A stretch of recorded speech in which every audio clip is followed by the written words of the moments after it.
Master Pandi says so. Hundred. Kani money masi hundred. Kanu chamba kunge kanguru. Kanu chita kaka pienga pepaka.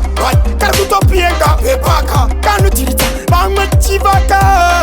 Ika kaka pepaka. Kanu chita kaka pienga pepaka. Kanu kuto pienga pepaka. Kanu chita bangma chivaka.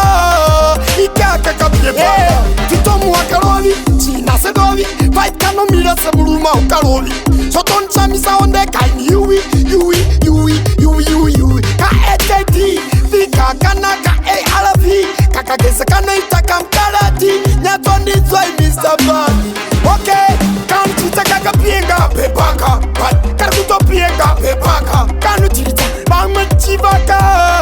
Ika kaka pepaka. Kanu chita kaka pienga pepaka. Kanu kuto pienga pepaka. Kanu chita bangma chivaka.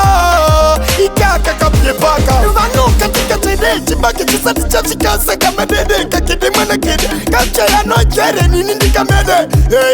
Kano pamba kasina shangu. Kampu kasaka karangwa dangu. Kano ndinyati sapa shamari zangu. Akati sepe kuhita mkazi wangu. Mukoma wangu kana maringina wangu. Kapepaka kanu kutopienga pepaka. Kanu chita bangma chivaka. Ika kaka pepaka. Kanu chita kaka pienga pepaka. Kanu kutopienga pepaka. Kanu chita bangma chivaka. Ika kaka pepaka. Titomu akarovi, china sedovi. Fight kano mira semuruma ukarovi.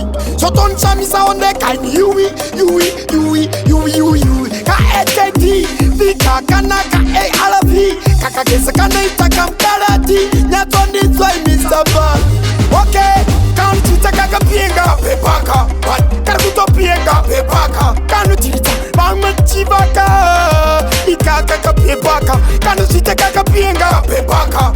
Kanu kuto pienga pepaka. Kanu chita bangma chivaka.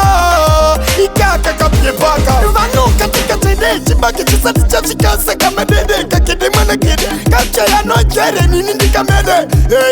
Kano pamba kasina shangu. Kampu kasaka karangwa dangu. Kano ndinyati sapa shamari zangu. Akati sepe kuhita mkazi wangu. Mukoma wangu kana maringina wangu. Kapepaka kanu kutopienga pepaka. Kanu chita bangma chivaka. Ika kaka pepaka. Kanu chita kaka pienga pepaka.